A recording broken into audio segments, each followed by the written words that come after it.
All right, it is time for Friday feedback where I hear from you. You can always email info@davidpakman.com. We'll sometimes feature comments from different platforms, could be YouTube, Spotify, Substack, whatever. We start today with a YouTube comment from M and Me, who said, I don't recall those 24 children who died from flooding in Texas getting as much coverage as Charlie Kirk's death. I know it's not a competition, but how do those kids' death got casted away, whereas Charlie Kirk's death got so much attention? I mean, WTF.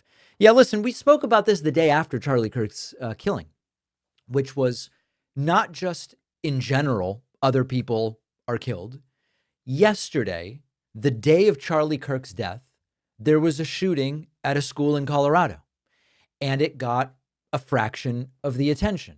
And this is, some of this is inevitable, right? I mean, I don't think that there's any way for Charlie Kirk's killing and the killing of a 14-year-old in Florida to get the same amount of media attention. I'm not saying it's right. I'm just saying the way our corporate media is structured, that's just not going to happen.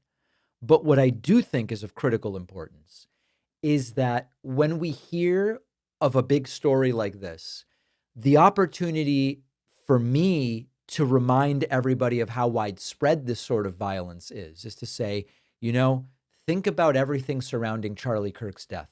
Think about all the people that were there who are now traumatized. Think about all the friends and family who have lost a loved one. Think about what this says about the country. Think about all of that, and then multiply it by the fact that on the same day Charlie Kirk was killed, I don't have the numbers in front of me, but there were something like 30 other shootings in the United States. I believe mass shootings where you've got at least multiple injuries. And multiply that out and just think of the unconscionable amount of devastation that political violence reigns upon us, guns reign upon us, this culture of firearms, all of it. And so I think I don't know that the expectation that it'll all get the same amount of media coverage is reasonable. It just won't. And also, if all media outlets did was cover shootings, it's all they would do. To cover every shooting, it would be 24/7. That's how sick the situation is. But using it as an analogy we have this times however many every day, and we're not really doing anything about it. I think that's maybe the opportunity. Matthew Atencio wrote on Facebook, I don't think we're as divided as people think. It's just the narrative of news outlets that are owned by people who want us to think we are divided. What I see in the news and what I see in real life don't match. There is an aspect of truth here. And the aspect of truth is that if you just take all issues, including ones that are not controversial, you can nominally say that the country isn't as divided as media makes it think. So I'll give you an example of what I mean. If you watch political media, you see coverage of who should be president. Should we arm Ukraine? What should be done in Gaza? Should abortion be legal? How should we deal with poverty? Okay, those are inherently politically divisive issues. But if you zoom out, there's a whole bunch of stuff that the country mostly agrees on. Now, you could say, well, yeah, David, everybody agrees on that stuff. Murder should be illegal when it comes to, sort of like going out there and sticking an armed robbery where you kill someone. Or there should be government authorities should handle police, fire, the roads, right? Like the point, I'm struggling to do this articulately, but the point is, yes, we are not divided on huge swaths of issues relating to everyday life. Pilots who fly planes should be properly trained and monitored and subject to competency retesting, whatever, right?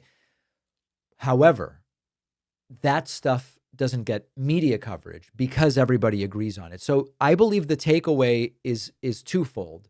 Yes, as people, we are not nearly as divided as the corporate media makes it seem.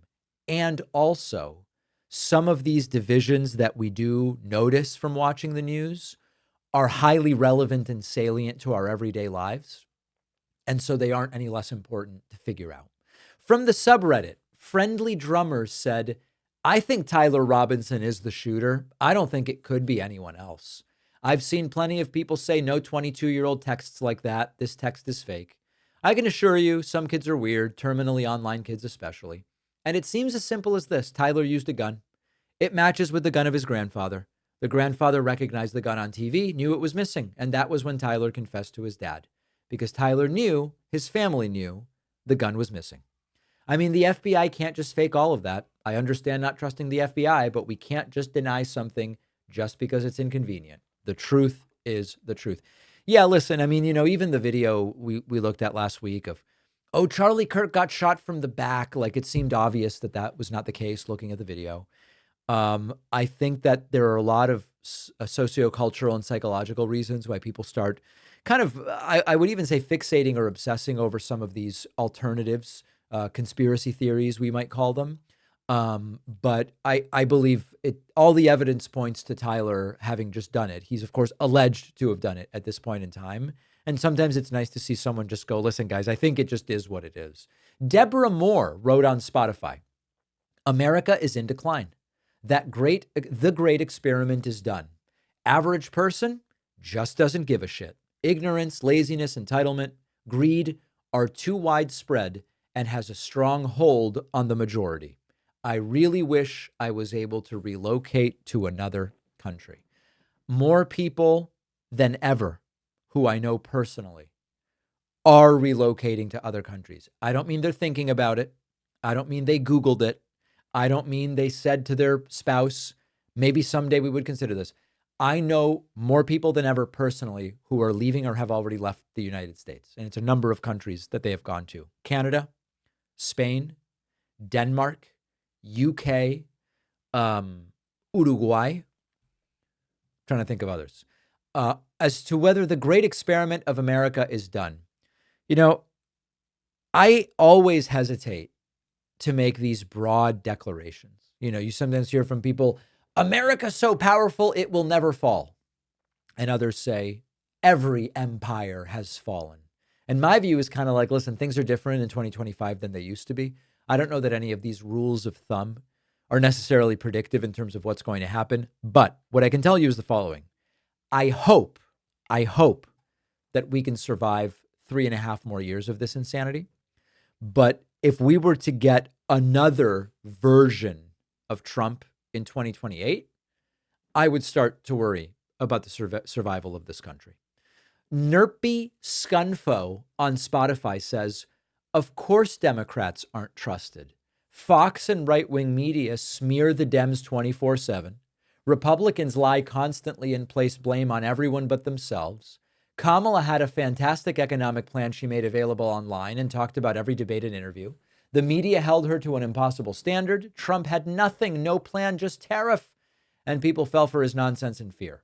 We will not fix this until Republican voters wake up. I don't agree with this.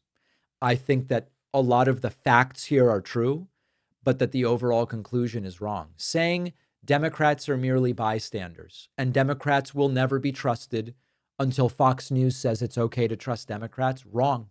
I think that that's flatly wrong. Democrats do have challenges that they face based on the right-wing media ecosystem. There's no doubt about it. Democrats do have challenges because a lot of Republican voters are clueless. Sure, I will acknowledge that. But at some point, you've also got to look inward. And if you said to me, well, David, what is Kamala's great economic plan? I'm not really sure. And I studied this stuff. I can tell you a couple of elements of it. I can tell you about some of the credits and subsidies for certain types of spending, child tax credit, et cetera. But big picture, what was Kamala Harris's tax plan specifically? I know rich pay their fair share. I get it. But what really was the tax plan? The tax brackets. And this is not just about Kamala.